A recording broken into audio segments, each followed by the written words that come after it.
This is Bill Mitchner, Executive Director of Lincoln Lighthouse.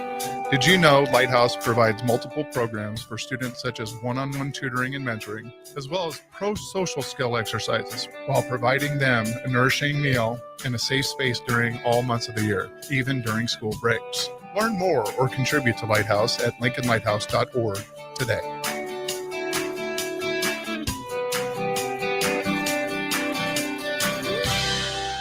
Hey everyone, Lance here with Black Label. We specialize in creating custom crafted decks, pergolas, patio covers, and more. Plus, our retractable screens, gazebos, and patio enclosures create the ultimate outdoor retreat.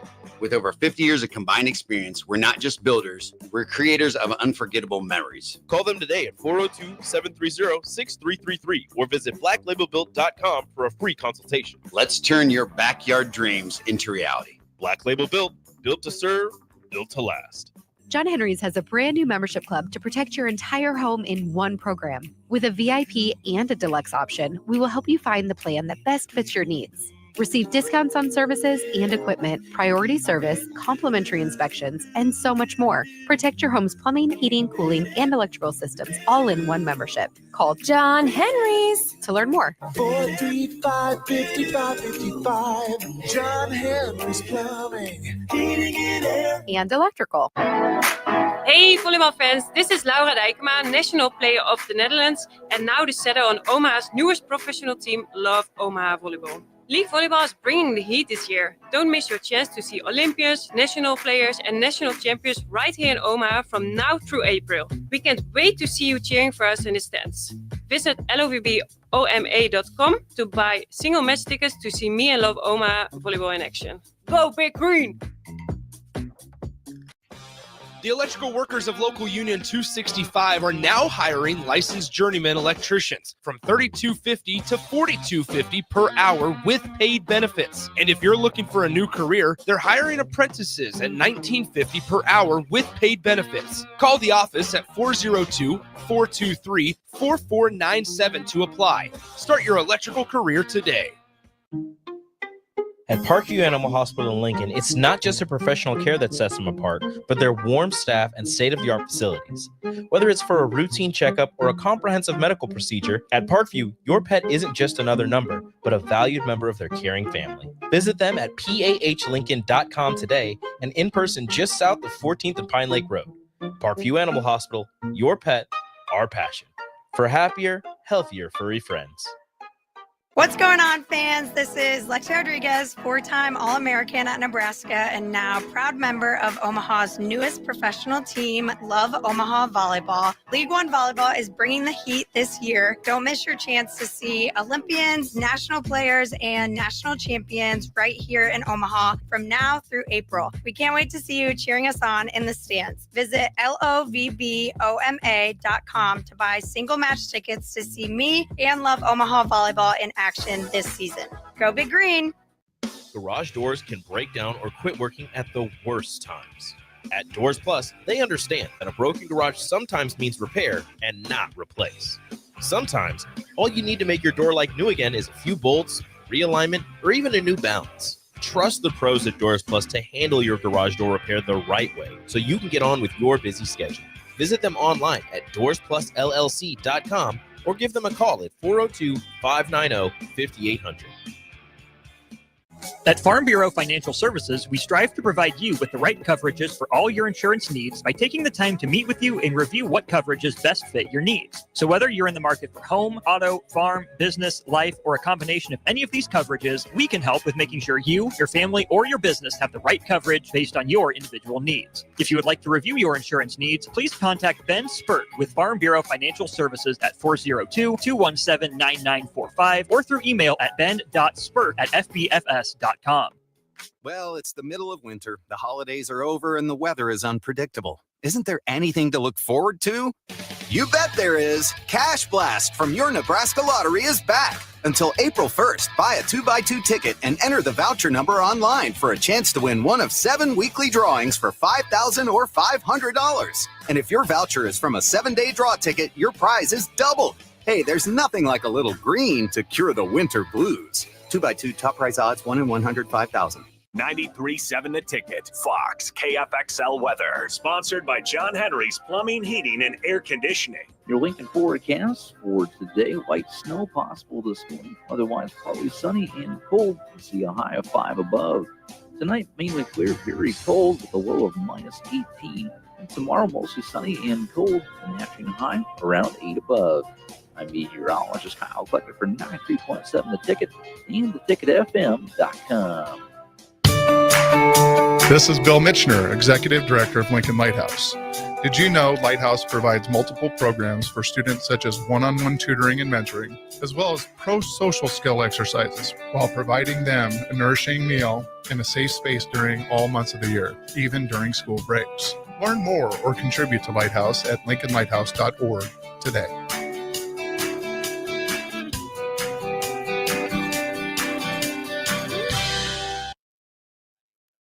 Coming at you live from the heart of Lincoln, America. This is the Don't Punt Hour with former Nebraska receiver. Throwing over the middle, completes the pass. He's got speed to the end zone. Touchdown. 45 yards. And return specialist. This time he beats the kicker and one more. DeMornay Pierson-El. Not only does the sideline have confidence in Pierson-El, but Pierson-El has confidence in Pierson-El. On 93.7 The Ticket and theticketfm.com. All right, welcome in at Don't Punt Hour. Harrison Arns on the ones and twos. As always, you guys can join in 402-464-5685. It is the Starter Heyman text line. We do got college hoops on the brick and mortar, but you can join us via the stream. Shout out Gracie, clean the streams up a little bit. You got them right up top. You can watch us YouTube, X, Facebook, and if you got Allo Cable, Allo Channel 961. And if you like to listen to your podcast, on Amazon Prime, we even got you covered there. With that being said, let's go ahead and bring in the host as always. We got DeMornay Pierson-El, former Husker, and I'm a little bit excited to kick off today's news. But DeMornay, how's it going on this Tuesday night?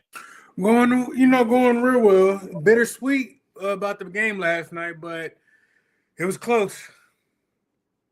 Yeah, we'll definitely get there. There's a lot in that game. We'll talk about that. I want to talk about a team who I've had just a ton of beef with in the past in the NFL, and this is just all the more reason to have that kind of look on this organization. The Green Bay Packers are trying to propose a ban on the tush push. I can imagine, especially after they got the brakes beat off of them in the playoff game as well.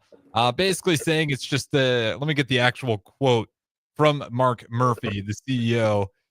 He expressed, "There is no skill involved," Murphy wrote. "It's almost an automatic first down on plays of a yard or less." I think he forgot when the Bills tried to do that and they essentially lost the playoff game as a result. But thoughts on that? Packers wanting to put a proposal out there to ban. Stop being soft. Thank you.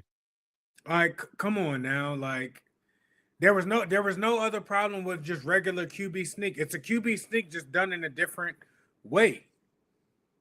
You know what I mean? So, I mean, stop crying like you haven't heard the drama or anything like that from anybody else outside of the first year. Like, why are we still talking about this? Like, get over it. You have other bigger issues you should be worried about and concentrating on. Yeah, I mean, not to mention, like, say you get your way. Say, like, somehow, and they're not going to. I think this would be absolutely outrageous if they do it. And say what you will, Sirianni's right. If everybody could do it, they would. Teams have been trying. They're not able to do it to the same effectiveness. So, like, I believe him when he says that. There is a little bit of a rugby philosophy as well when they're going those. So, like, it's a skill that has to be taught, and the Eagles do it better than anybody else. And for you to complain about it, especially after, Hurts did complete a crucial 4th and 1 on those guys using the tush push. Like, all these other teams can do it, but they don't because they can't. You can't just ban it because the Eagles are better at it than everybody else. But let's say they get their way. What does that rule look like? You can't push players over a line of scrimmage or the goal line. Then what does it look like when we get to the end zone at all? You can't push running back QB. They've been pushing players forward for I don't know how long. You see linemen come through around the running back and push people forward. So if you're gonna make that ban, then when do the refs blow it dead? Or I know they said something about spotting the ball and safety of it or whatnot. It's it's not fair. It's not fair. We can't do it, and we're mad about it. But where do you draw the line at that? Because outside of the way that they've executed it, it's been what they've kind of been doing is just to a different level in execution. They've been doing that. So you want the refs to blow the whistle quicker, because sometimes they let that kind of push and go and give you the kind of the first down. So it can also come back to bite you as well. It's just ridiculous. You got other bigger things that require safety. If you were really crying and want to change safety, then why are NFL players still playing on turf fields? You're screaming safety about pushing, but yet the body, of the players and everything like that, you don't care about that enough. It seems like your priorities are in the wrong spot. So it's funny you want to harp when it's beneficial, or when you feel like you can get your way on player safety, but yet you don't advocate for other initiatives for player safety. Yeah, I mean, you're 100% right. And to your point that you said at the end, like, where do you draw the line? People push players all the time to get to that line of scrimmage or goal line. Like, okay, now you can't push the quarterback. Like, how the hell do you even word that? It's not a road you want to go down, because it's got a bunch of that's like one of those laws that has so much gray around it. It's just completely left to interpretation. The nightmare of a decision to put in the refs' pockets, especially if it's a rule that they're supposed to enforce, because it's just going to be impossible to judge it. They shouldn't do it. I don't think it's going to go through. And no. The Eagles' conversion rate, teams are getting better and better at stopping it as time goes on. They completed about 90% of their attempts in 2022 when they really first got the brotherly shove going. Then the next year dropped 7%, 83% completion rating. And then 2024, they're down to an 80% completion. So, I mean, 3 years in, and they've, slowly but surely teams are catching on and finding ways to stop it. But yeah, I mean, that's just one of those things. If the Eagles are good at it and nobody else can do it, that's, to me, sounds like the Eagles just got you beat on the line of scrimmage. Maybe you should work harder in that area. You got to get players to counter that. Or maybe your linebacker should push your defensive lineman to combat that. There's different ways how to skin a cat. You just got to figure out exactly, I'm pretty sure they're double teaming somebody, and that's the direction he's going. Okay, so how about have your two interior D linemen ISO the center, or get on either side of the center and push it back and stall it. Like, there's other ways to counter it other than crying to the commissioner and league offices it's not fair and it's not safe to get it done. Like, I mean, you're taking a coward's way out, honestly. Yeah, and I think it's the best way to say it. It's a bunch of grown men playing football, and that's what you want to pick out. That's not safe. That's not safe. Seems how a would bit you stop? soft. How would you stop it? Because what it looks like what the Eagles do, and people can correct me if I'm wrong, like they get in that formation and they kind of audible on the spot right then and there, seeing what's the defense trying to line up. And more often than not, they're going to the stronger side, the better side with the offensive line on the left. I would put my biggest body, in there. Let's just say Jordan Davis like character. I would put him right over the center.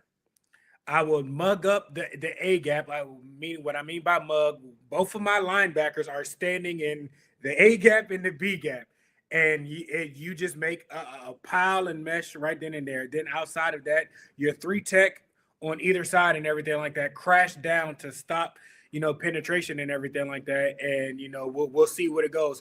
Hopefully, it stops the initial push, and then it's just a battle of leg power and who can push what.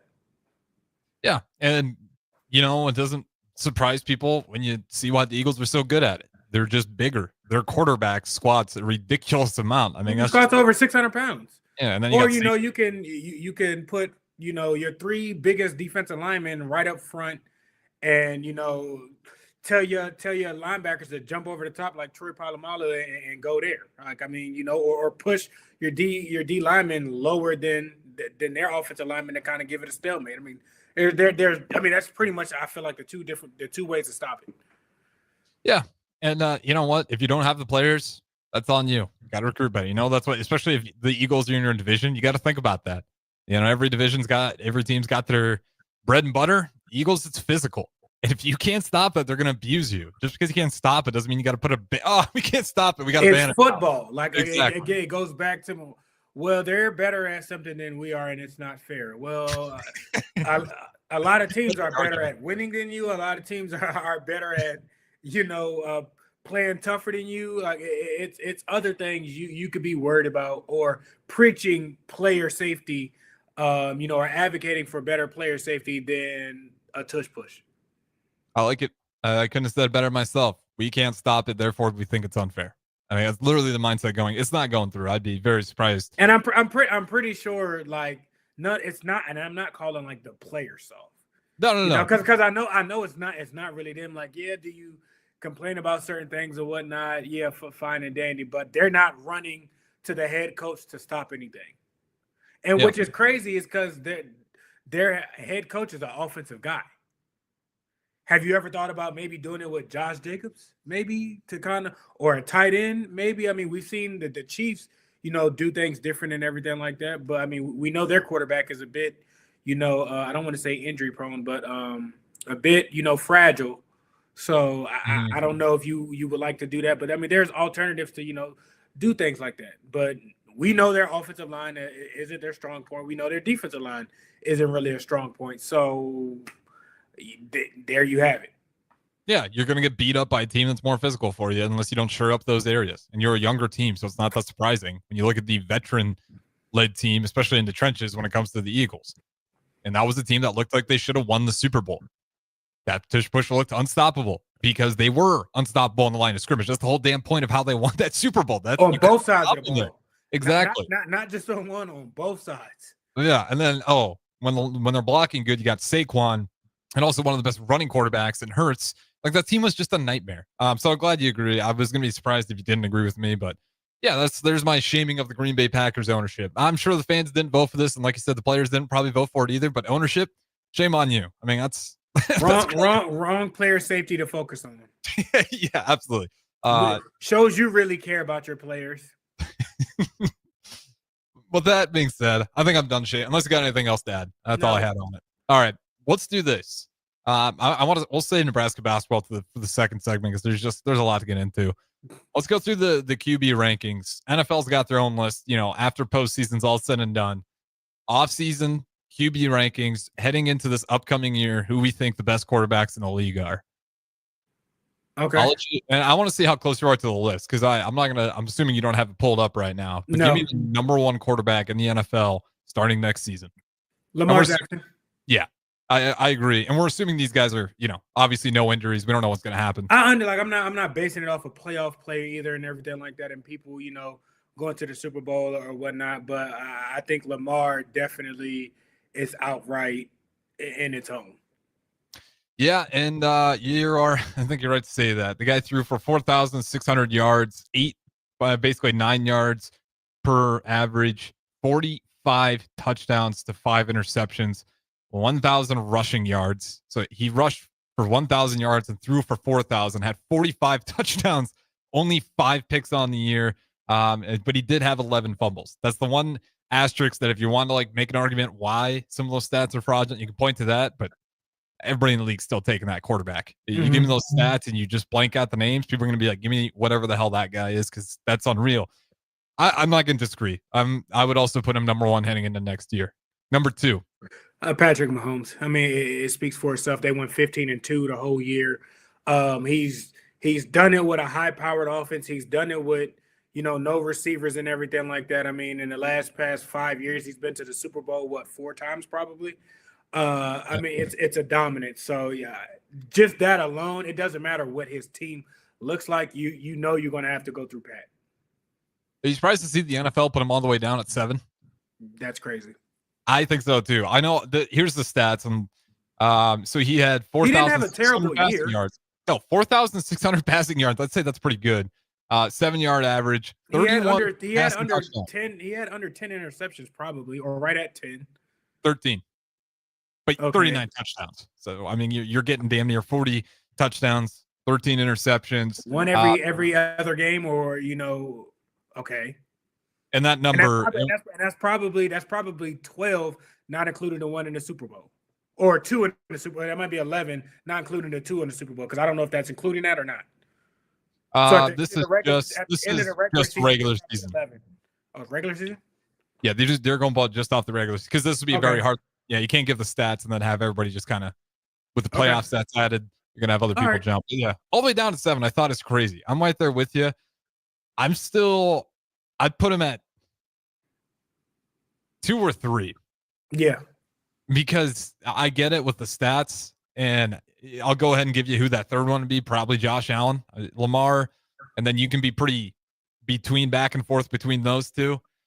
But you disrespect Mahomes that much. I mean, he got him to another Super Bowl. It's kind of like the LeBron James thing. Like I know the fact that you're taking Josh Allen at 3 is crazy, but okay. The guy's an animal. It's kind of my third is Joe, and the only reason why he's at 3 is because he'll have a good year and then be hurt. He'll have a good year and then be hurt. So hopefully that trend stops, and he can be continuously healthy.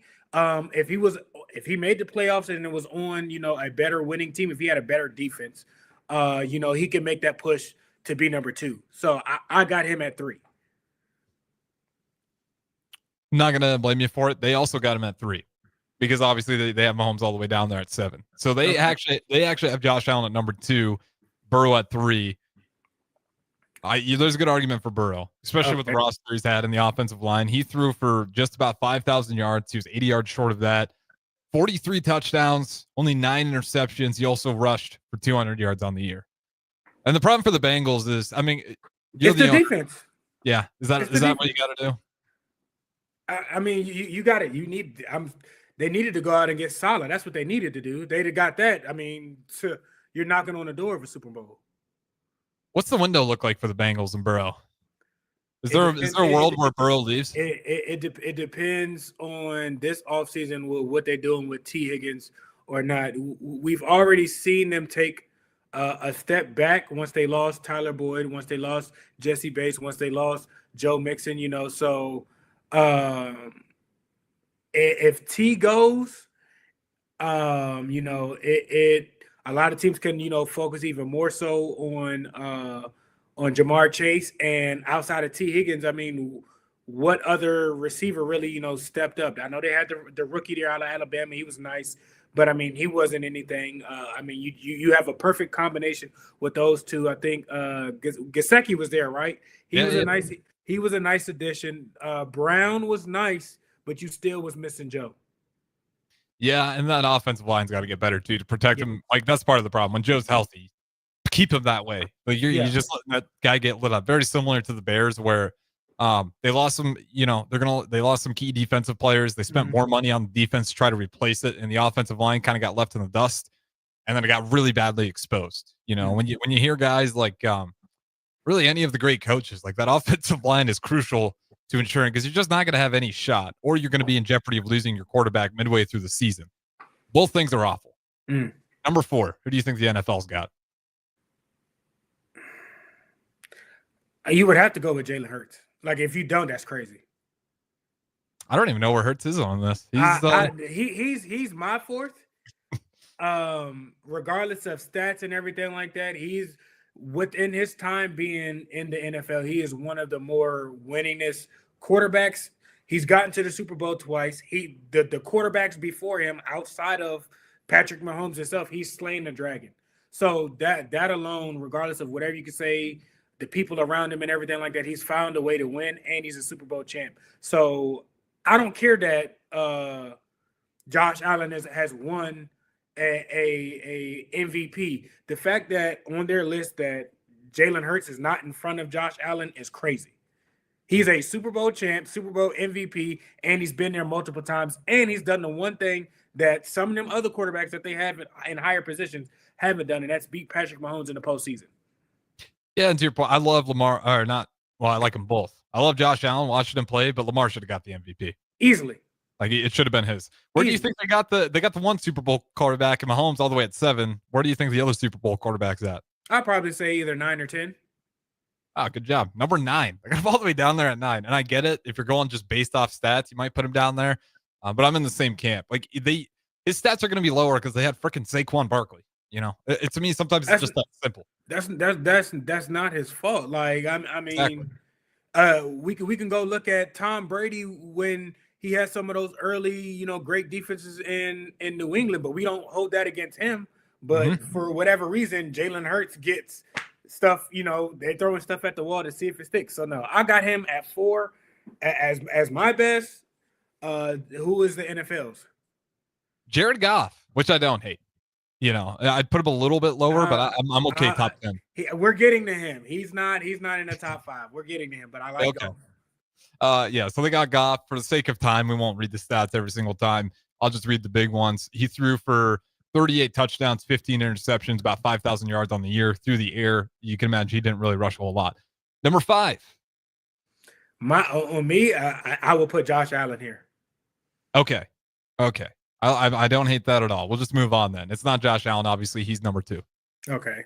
So who do you think it is now? Matthew Stafford. He's a way bit down yet. We got a ways before we get to good old Stafford.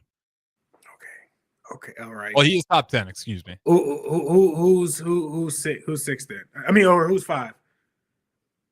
Oh, you should know it. He's been your guy. You were pounding on your chest about it all year. Daniels? Yeah, Jaden Daniels, number 5. No. It's the big one is he rushed for 1,000 yards on the year. That's how he climbed all the way up there. I get that he's a rookie. I have to see it more than once. That he's not in my top 10 only because of that reason. I think he will be, but I need to see 2 consecutive seasons before I can say that.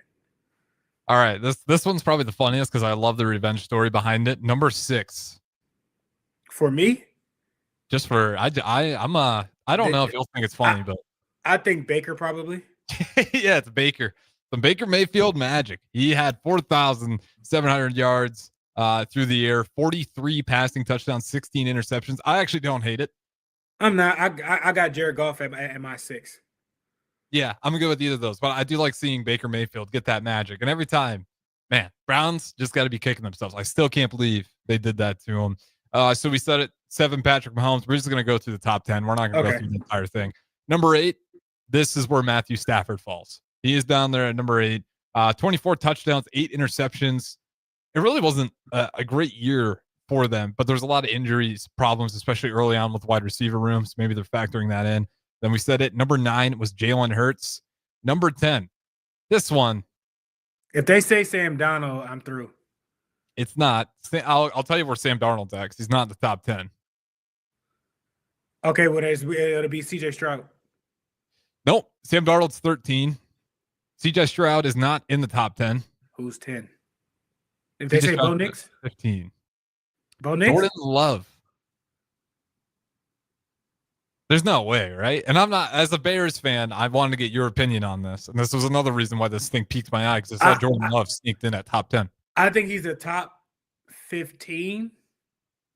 You could put him at 12, 13. Top 10, no. All right, let's play this game. Let's go through 15 through 10 then and see if we swap or keep. So at number 12. We didn't even get to fill in my 10. So we stopped at 7. We stopped at 7 and just so I'm like, okay, but go ahead. Number 10 was Jordan Love. Number 11 is Justin Herbert. Switch or stay? I would switch. Okay. So that's one ranking. You keep him at Jordan Love at, well, we'll do this. So you now I would put Herbert at 10 before and move Love back. Okay. Herbert is 10, but the dude got Geno Smith at 12. You like that? You want to keep Herbert at 10 or swap? I'm not mad with Geno. Geno's a veteran and everything like that. He played well. They won 10 games. They just missed the playoffs. I'm taking Geno. Okay. Geno or at 13, Sam Darnold? Keep or swap? I'm still taking Geno because I want to see Sam do it twice. I think I'd actually take Justin Herbert out of anybody so far. Number 14. This one's, I think you're going to have to swap here. Geno Smith or Brock Purdy? I'm taking Geno. CJ Stroud or Geno Smith?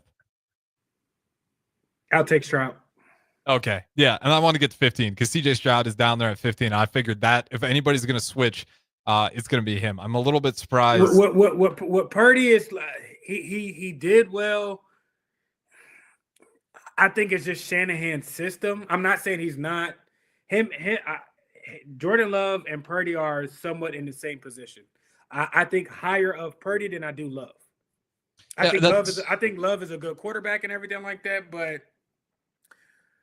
I need a little bit more better play, and it's not so much as on him. At times he plays great, and then at times it's still making, I don't want to say rookie mistakes, but some of the things I'm just like, that might have been, not so smart, and then he's been hurt.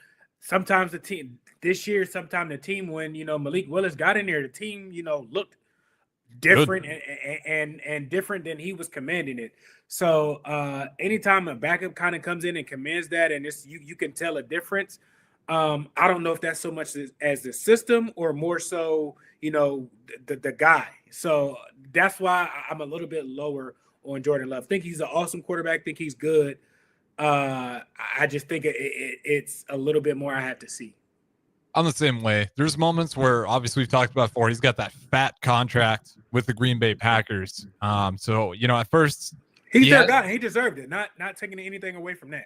Well, he has these stretches, right, where he looks like every single bit of that money that he's getting paid. And as a Bears fan, I start sweating. And then he does have those colder streaks to where I think he's definitely top 15. It just tends a little bit too high. But he's certainly, I think the biggest thing for him is stay healthy. Yeah.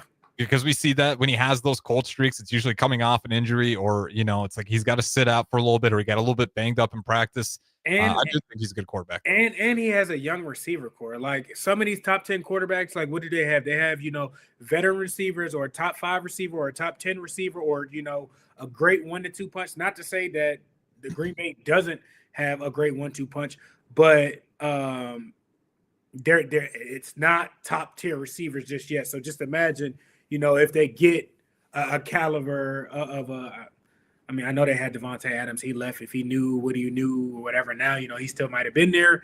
Things could be different. But, imagine a Jamar Chase and T. Higgins and that type around, Jordan Love, what would his numbers would be differently or something like that. So it's nothing against him.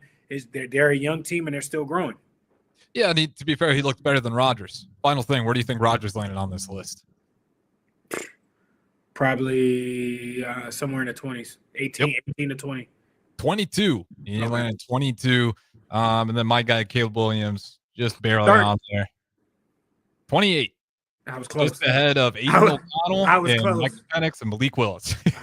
I was close. You were pretty close. We'll throw the break there. Don't go anywhere. This is the Don't Punt Hour. We'll finally break into this Husker Hoops game. All 100 points of it because both teams, neither of them scored above 50. So don't go anywhere. We'll keep things rolling. Don't Punt Hour. Rashawn Jackson here for Bauer Infrastructure, a veteran-owned local company proudly serving Lincoln, Lancaster County, and the surrounding areas. Bauer provides quality work at an affordable price, and they're growing rapidly. If you want to experience a career with a fast-paced, family-friendly environment, visit BauerInfrastructure.com. They have top-of-the-line benefits, year-round work, even through the winter. Bauer, usher in the new era of infrastructure to an area near you. And as always, go Big Red. Hello. Angela, we have to break up. But why? Because you're a robot and I'm just a guy trying to get better internet. It's Aloe Fiber, isn't it? I always knew you wanted faster speeds. My contract isn't good enough for you. Face it, Angela. They let me talk to real people. Press 4 to break my heart. Oh wait, you already did. Visit aloefiber.com to switch today. Experience the Landmark difference with the next level of dealer support. Landmark, your local John Deere dealer, continually works to have parts on hand the first time you walk in the door. Our internal route system means we can get the parts to you typically same or next day to keep you up and running. At Landmark, we understand time is money. Get more uptime with our after-hours parts and service support on the phone or in the field. Stop by your local Landmark today to experience the Landmark difference. At Farm Bureau Financial Services, we strive to provide you with the right coverages for all your insurance needs by taking the time to meet with you and review what coverages best fit your needs. So whether you're in the market for home, auto, farm, business, life, or a combination of any of these coverages, we can help with making sure you, your family, or your business have the right coverage based on your individual needs. If you would like to review your insurance needs, please contact Ben Spurt with Farm Bureau Financial Services at 402-217-9945 or through email at ben.spurt@fbfs.com.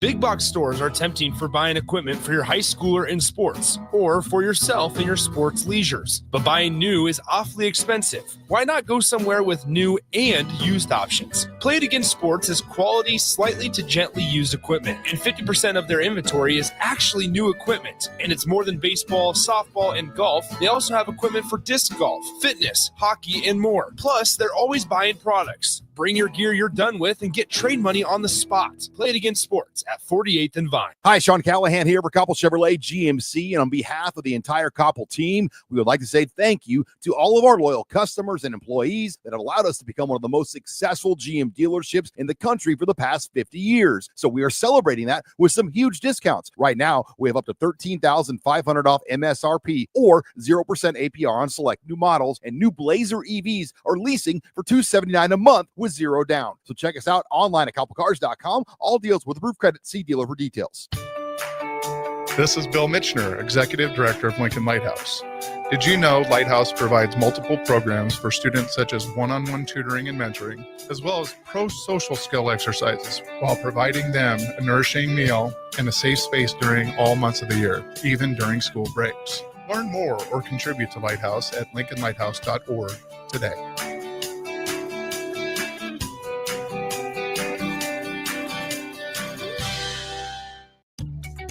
Are you ready for a new opportunity? Check out Sandhills Global.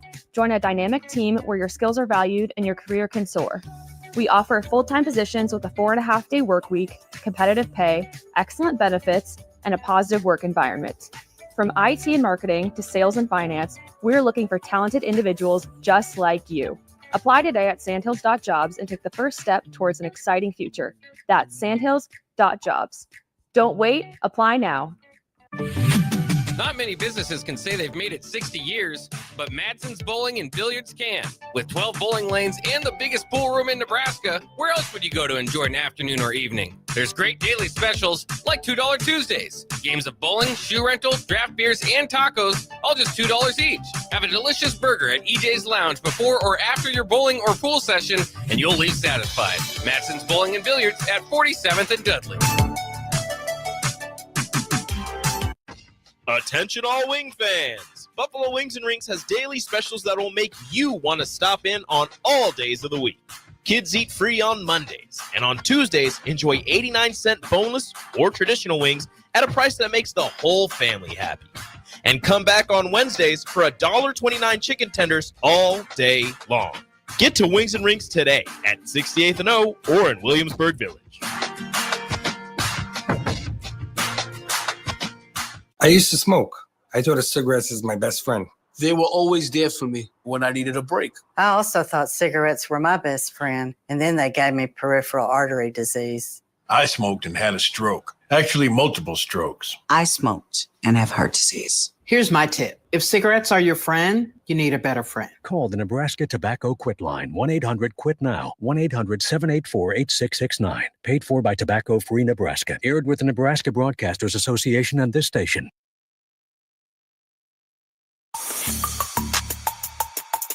This is the Don't Punt Hour on 93.7 The Ticket and theticketfm.com. Here is your host, Pierson-El.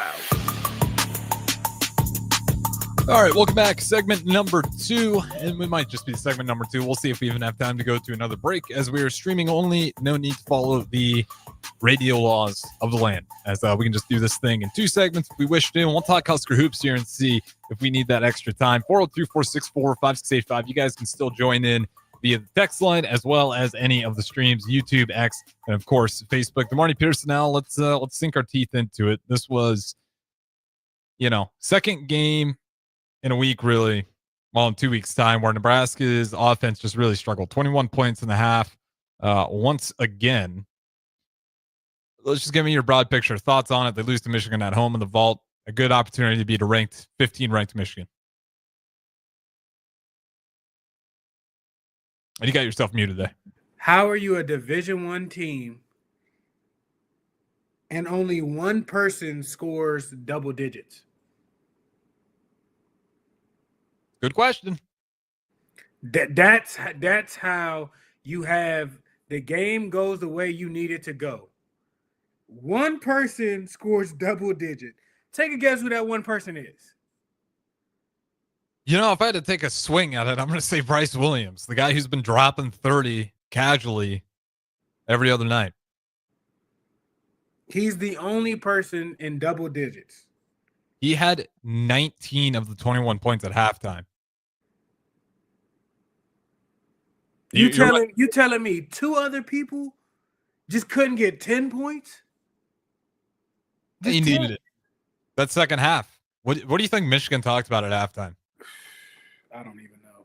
Stop Bryce. And guess what they did in the second half? I guess they were saying, he can't be that hot going into the second half. We're good. Nobody else is doing anything. They just sunk their entire defense around him. Anytime Bryce Williams started to penetrate, they walled him up. 8 points. 8. Nobody else. Go look at the box score. Oh, I'm looking at it. I looked at it a lot. Burke Bear-Eucton-Gel 0 for 10. Juwan Gary 2 for 13. Braxton Nobody Meehan, had 0 for 1. 8 points. Nobody. Connor Sejan was 6 points. Or excuse me, Sam Hoiberg. And he took 2 shots. 2 for 2. At some point, if I'm Hoiberg, I just got to remind everybody who's not Bryce Williams. You guys realize we're playing Big Ten basketball, and you're recruited to play Power 4 basketball. Not even Big Ten. You're playing Division I. I understand. Okay, you might not get 15 every night. You can get 8 points. 8. 5, 6, 7.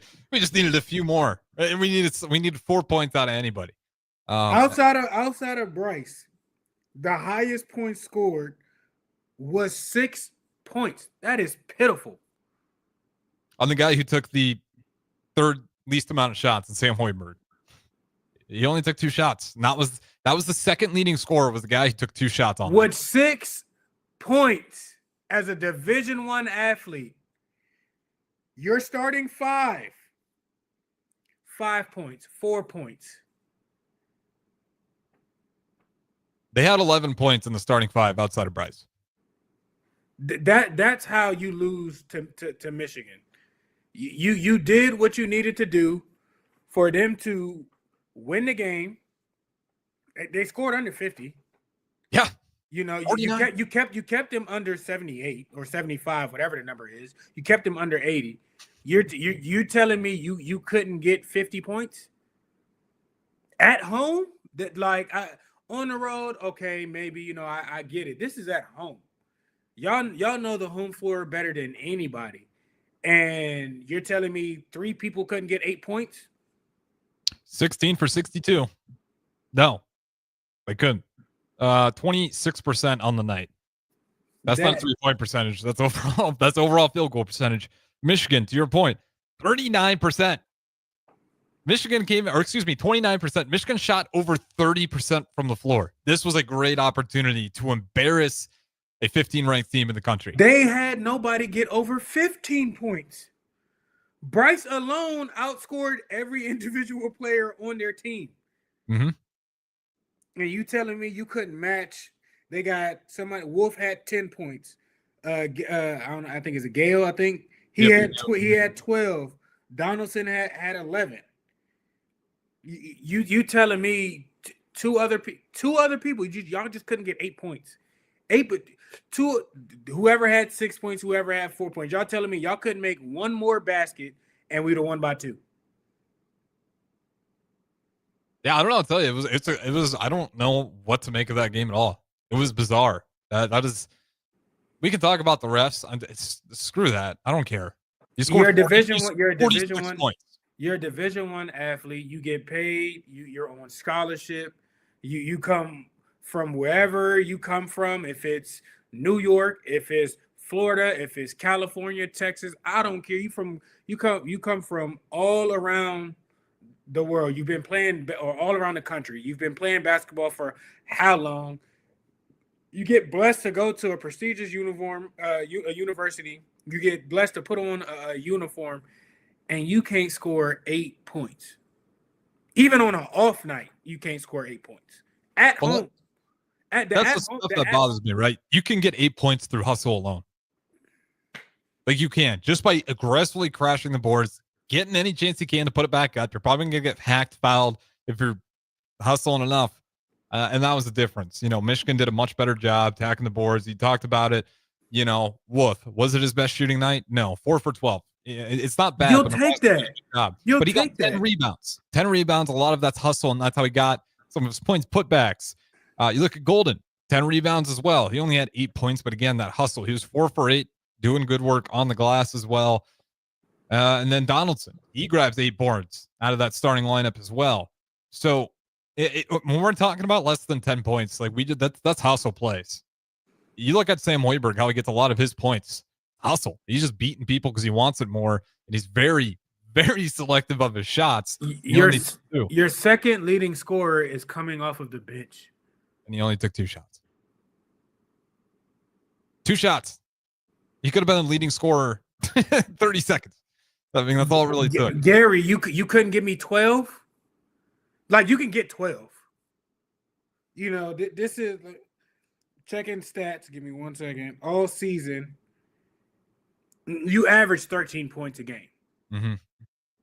At home. Like I said, if it was on the road and everything like that, a little bit more. But at home, on your home court floor, like you had what you needed to do to get the job done, and you didn't strain, you didn't have enough energy, or what?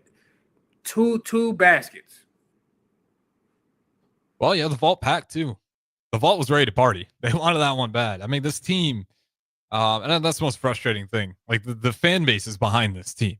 They want it done so bad, and it's just like a confidence thing. It's almost like you got to have a practice where you just leave the whistle and you roll out the ball in the middle of the court, and it's like, go play basketball and just scrimmage and figure out find that confidence. Everybody go scrimmage. Bryce, you sit out. Somebody else has to figure out how to have that mentality. Like, I'm going to go score here, because in that second half, all they did was wall up Bryce Williams and deny him. And make somebody else be a Division I basketball player. Mm-hmm. And part of that scheme too, there's a lot of times where I won't, drop names, but we got guys rolling to the rim, just hanging out no man's land, you got to roll hard if you're going to do that. And if you're not going to do that, get the hell out of the way to open up the lane. It's just standing there. You got to force some decision from Michigan on the weak side of the ball. Instead, we're all just watching. It's fun to watch Bryce Williams. As the fans, we get to do that. As the player, you got to be involved. You got to help on the weak side. You can't be watching too. No, and that's what it felt like. It really did at times. Just seeing nobody flash to the weak side over and over, getting to the middle. Like, it was very clear they were only cared about Bryce Williams in that second half, and rightfully so, because nobody else was showing any side. Like, the thing that upset me the most was, like, it wasn't, like the effort. It was just like small IQ stuff at times.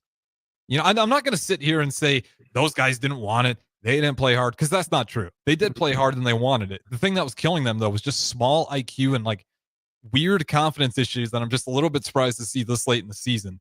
But I won't say they didn't hustle, because I don't think that's true. No. But they were making dumb IQ plays in that one. And a lot of it was just kind of ball watching Bryce Williams, nobody helping out on the weak side. If you're a guy, if you're Burke Berriusengel, you're 0 for 10. Why are you taking 6 threes? Why? That's not your game. Go do some dirty work. Go attack Wolf. Go attack Golden. Go attack the guys that are killing us on the glass. Get them in some foul. I mean, we seen that. We seen that last year. Is it Edie? That's what. Zach Edey, yeah. Yeah, go at him. I mean, that's what it is. A rink master smaller than you were, and he's going against one of the best college basketball players we've seen. And Rink Mass didn't give a damn. And the more this season goes on, the more I miss that guy. Shout out to Rink Mass, great player, and he would have got 12. We'll talk about that weak side stuff too. Like, that was what was driving me nuts. That stuff where Rink Mass just identifies that right away. Like, where do I need to fill in to give Bryce Williams an outlet, or Sam Hoiberg an outlet, or Raleigh Wooster an outlet? Like, where do I need to slide in position so my guy can not only see me, but it's a makeable pass? Sometimes I get it. They feel like they're in an open spot. It's a horrible angle for that guard to get it to you. You got to find that sweet spot where you can dish it off. And I was just, I wasn't expecting, big games from Andrew Morgan because he's an undersized. That's a tougher lineup. So that's a little bit more situational. I would have liked to see Braxton Mia used more. I just think we just really lacking an inside presence, and especially when you're shooting that bad from the perimeter, it's going to be a long night. And you're probably going to win 1 out of 100 games if you drop 46 in Power 4 basketball.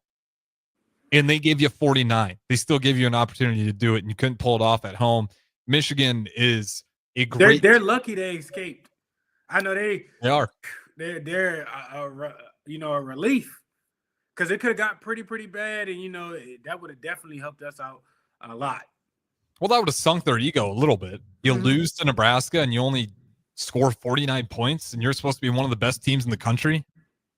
Like, I get it, Nebraska's a good team, but like, if our defense isn't Houston, So this is just a game where it hurts because there's opportunity. I'm not going to poo-poo on the whole team, though. They're on a lot of people's projections. They're actually still in. It's not NIT bound yet, and I got some regular season games here left. We'll break it down this way. How many do they got to win out of the next 3 to feel comfortable? Minnesota at home, Ohio State on the road, and then you get Iowa at home. How many do they got to win? At least 2. I think so too. I mean, I want to say 3, but you never know. I would feel comfortable with 2. 3, they lock it in, I think, for sure. There's no question. 2, though, is like the problem with the March Madness is like you can feel really good in the moment. When you get to that last 4 out, that pocket of teams explodes. All of a sudden, you're in there with like 100 teams just fighting in that same area. Like, it explodes really fast on that top 64. When you get to 64, 68 range, like, there's so many teams that, depending on conference play for them, they might jump you, because that stuff does get factored in. So even if they win 1, they're going to give themselves a chance, especially with Big Ten tournament play. They'll have that first bye. This is the way it sits right now. But yeah, I mean, if you lose all 3, then you're completely banking on tournament play, because like I said, that party gets really, really big when you're on the outside looking in, because that's when you get to a bunch of teams with really, really similar records. And it's kind of just, how are we feeling? And Nebraska doesn't necessarily have the history to make you feel good about it, as opposed to a team who's been there multiple times in the past, but this year is just kind of on that window of in or out. So that's kind of the real scare right there. Do you think they get it done? You said 2. I think 2 so. as well. I think so. All right, give me the wins and give me the loss. You said Minnesota. I think that's for sure a win. At home, I think it's a big bounce back game. And then it's Ohio State on the road. I hate, and it's just because it's an away game. Like, I feel comfortable. I feel like they can get Ohio State. It's just the fact that it's away. So I think they drop that one. And then you get Iowa at home. I think you play better against Iowa, do what you need to do, and win that one. Yeah, I'd like our odds against Iowa and Minnesota, especially Iowa. We had them by 15, and Iowa just started shooting out of their damn mind from 3-point line. It's part of it on Nebraska's fault. It should not be that easy for Iowa to literally dribble at half court, make 1 pass to the corner, and it's wide open. Yeah. Some of it inexcusable, some of it hot shooting. And again, that goes back to, there's things that we do that drive me nuts, because it's not hustle.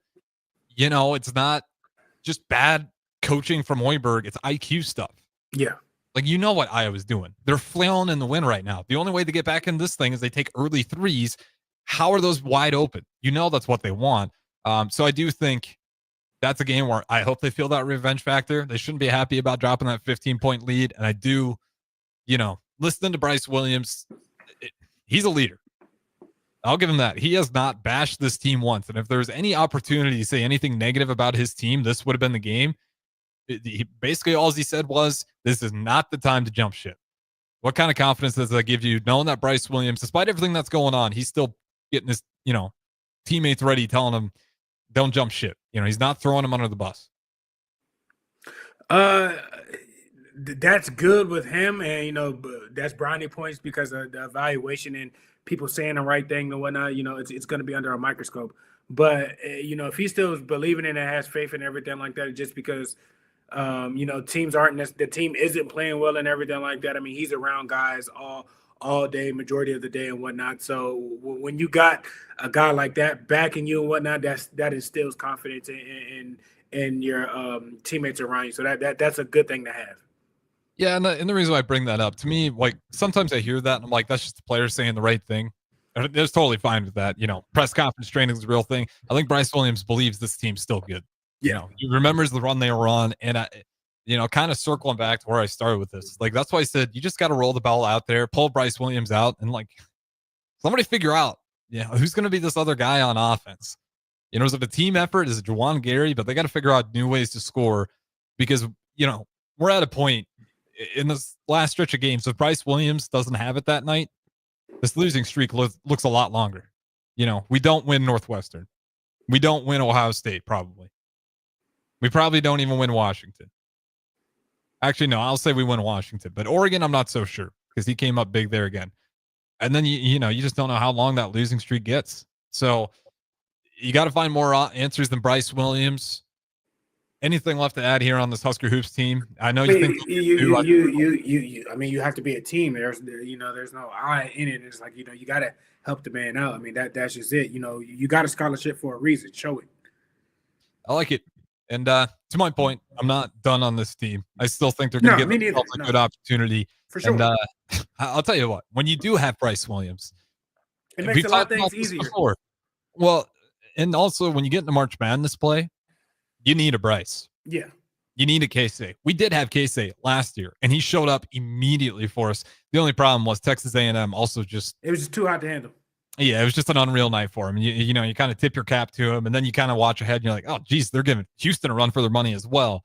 So that was a very good Texas A&M team. But Casey Tamanaga, I mean, without him, that game's not even close. Yeah. And it did become a good game because of it. We're going to have Bryce Williams. If they can take care of 2 out of the next 3 especially, you feel really good about March Madness play. Then, of course, if you have Bryce Williams leading that group, you feel even better. That's going to wrap it up for us, though. Good morning, Pierson-El. Appreciate the time as always. Don't go anywhere. We got a couple of Husker Bowlers striking up a conversation up next.